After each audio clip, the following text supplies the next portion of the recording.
Welcome to the Arlington Street Church podcast. Founded in 1729, Arlington Street continues today as a gathering place for progressive people of faith in the greater Boston area and beyond.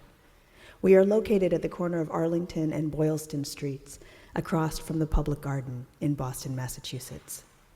Please visit ascboston.org for more information about this historic Unitarian Universalist congregation.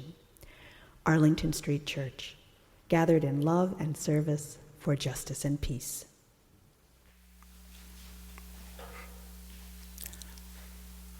Why was I stung by bees?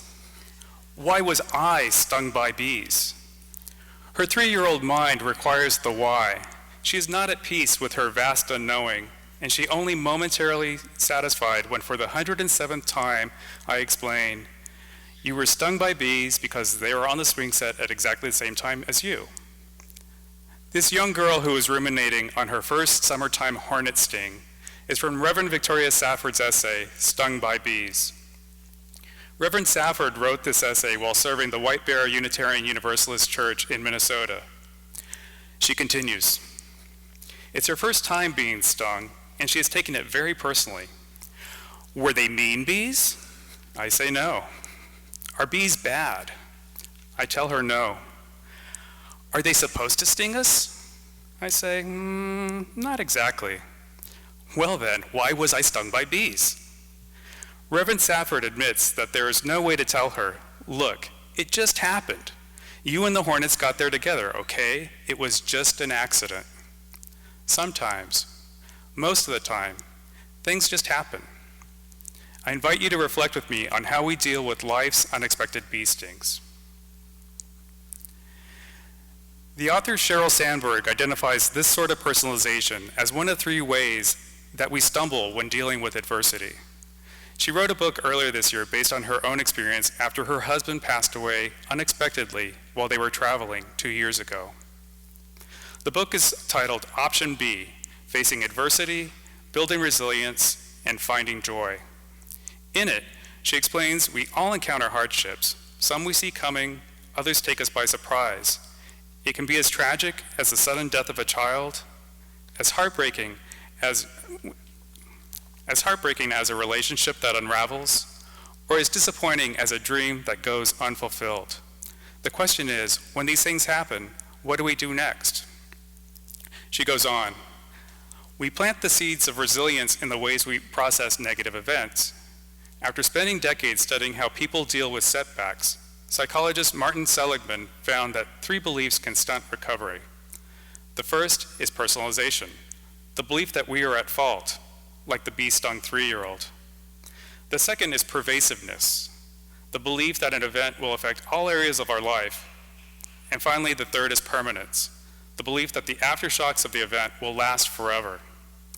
The loop in our head repeats, it's my fault this is awful, my whole life is awful, and it's always going to be awful. Hundreds of studies have shown that children and adults recover more quickly when they realize that hardships aren't entirely their fault, don't affect every aspect of their lives, and won't follow them everywhere forever. Recognizing that negative events aren't personal, pervasive, or permanent makes people less likely to get depressed and better able to cope. Even though this book is found in the general category of self-help books, we can view this as a deeply spiritual journey that Sheryl Sandberg shares with us. All sorts of spiritual practices find their way into her life, including some that are very traditional, some less so, but still familiar to us. At one particularly stressful moment, she instinctively sings a traditional ritual song of mourning to recenter herself and her daughter, and indeed everyone else present. She and her children start gratitude lists to help combat against the belief of pervasiveness. They also start saying mealtime prayers. She breathes deeply and slowly to get through moments of anxiety. Her story includes some more everyday spiritual practices that have come to us through the social sciences. She learns mindfulness as a way to become aware when personalization and permanence are sneaking into her mind through her choice of words. She learns to stop apologizing for her grief and actively stop saying, I'm sorry. as that is really just a form of blaming herself. She also banishes the words always and never from her vocabulary because they are usually a sign of the belief of permanence. In a chapter on self-confidence, she explains how journaling can be a powerful tool for learning self-compassion. She suggests a very specific form of journaling where you write down 3 things that went well that day and why. She explains her own journaling experience by saying, "That little notebook by my bed served an important purpose. It made me realize that for my entire life, I'd gone to bed thinking about what I'd done wrong that day, how I'd messed up, what wasn't working. Just the act of reminding myself of anything that had gone well was a welcome shift." These sorts of small shifts in perspective are at the heart of her suggestions on how to build resilience by creating enough space for our natural recovery mechanisms to take hold. She observes, "If we had evolved to handle suffering, the deep grief would not kill me. I thought about humans had faced love and loss for centuries, and I felt connected to something much larger than myself, connected to a universal human experience."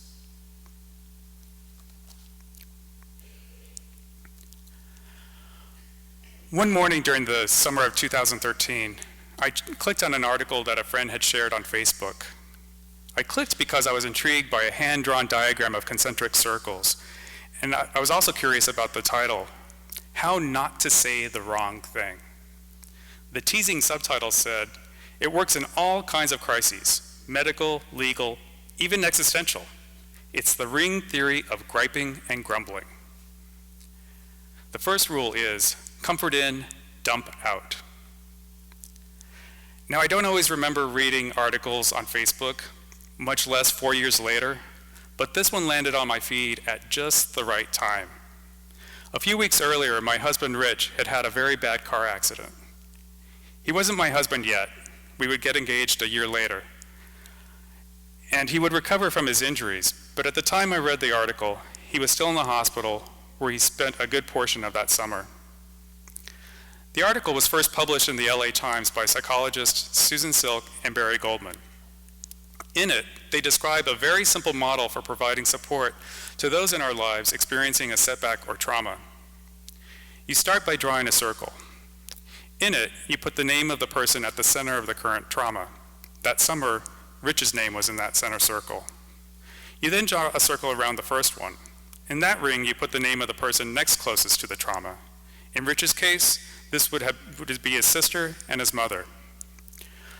Once he was released from the hospital, his injuries prevented him from climbing stairs at his own place, so he stayed at his sister's for a few months. His mother lives next door and was in the role of primary caregiver most days.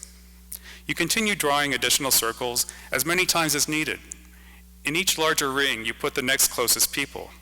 After his sister and mother, the next ring included his high school-aged nieces, me, and his closest friends. Here are the rules for these rings of people. The person in the center ring can say anything he wants to anyone, anywhere. Everyone else can say whatever they want too, but only to people in larger rings. When you're talking to a person in a ring smaller than yours, someone closer to the center of the crisis, the goal is to help. Listening is often more helpful than talking. If you do need to speak, ask yourself if what you're about to say is likely to provide comfort and support. If it isn't, don't say it. Don't, for example, give advice. People who are suffering from trauma don't need advice. They need comfort and support. So say, "I'm sorry," or "This must be really hard for you," or "Can I bring you a breakfast casserole?" Don't say, "You should hear what happened to me," or "Here's what I would do if I were you." And don't say, "This is really bringing me down."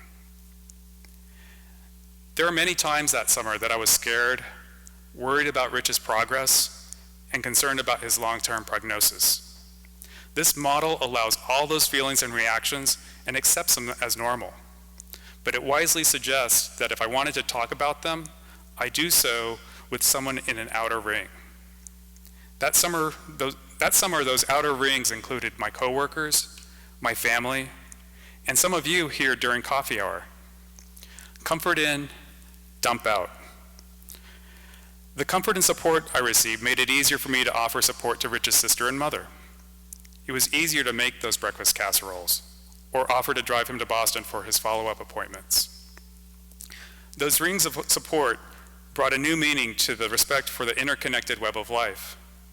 We each did our part and formed a very resilient network of support that helped Rich get back on his feet.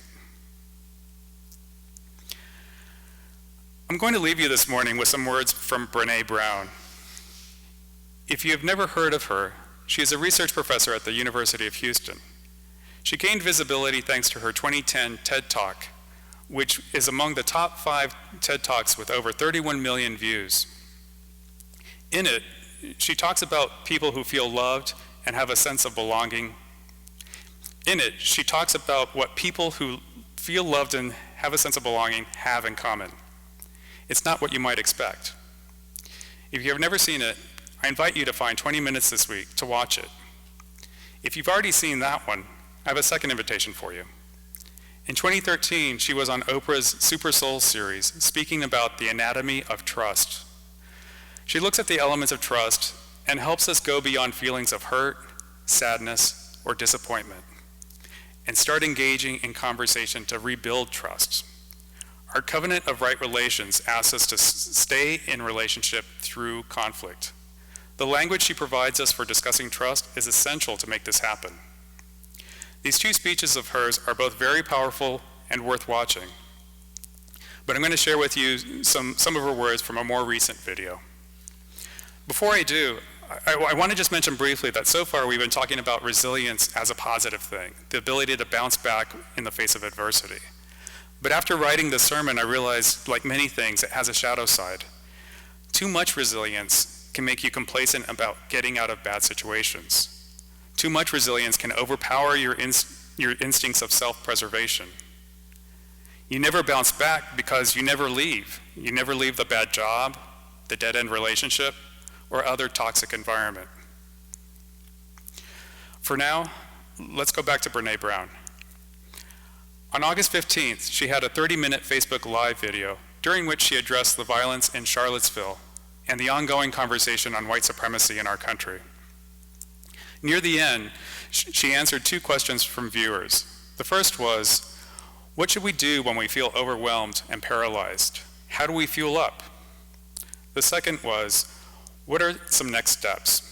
I thought her answers might be helpful to us as we consider resilience. We need everyday moments in our lives. We need joy. We need gratitude. We need love. We need belonging. Those things fortify us for this fight. So when you're feeling overwhelmed, take a break. And not from the conversation. Once you understand what's going on in the world, it's not like our break is going back to pretending it's not happening, but it's taking care of ourselves. We're fighting for civil rights. We're fighting for equality. We're fighting for justice. But we're also fighting so that people have access to the most meaningful experiences in life: love, belonging, joy, and purpose. And if we don't have those in our own hearts, we can't fight for other people to have them. People get uncomfortable with anger. My job is not to make other people comfortable. Your job is not to make people comfortable. But my job is to take care of myself so I can stay engaged in hard conversations. So you need to practice self-care. You need to be angry when you're angry, but also know that anger as an emotion is a great catalyst, but it's a terrible lifetime companion. Great catalyst. Be angry, but turn it into something else, because just to live with anger serves no one. It is a catalyst emotion. You have to do something with it. Otherwise, it turns into bitterness, resentment, and illness. Real illness. It's going to take 2 million individual acts of courage to start changing this. We just need critical mass. Luckily, there are millions and millions of us doing it. No one person's going to flip this thing. It is how you show up every day. This is a movement. We are the movement. And this is how we show up in our lives every day, the smallest moments. It's raising consciousness and doing it through questions. and curiosity and love. And then speaking out when you see something go wrong. And if you approach speaking out with anger and self-righteousness, you will not move people. You have to reach out with love and curiosity. But you also have to speak truth to BS. But be civil when you do it. It's every day. It's just take it and weave it through your life. And it's who we become and what we do every day. My spiritual companions, as we continue on the journey, may we remember that most of the time, things just happen. Small shifts can create space. Comfort in, dump out. Keep love, belonging, joy, and purpose in our hearts. Amen, and blessed be.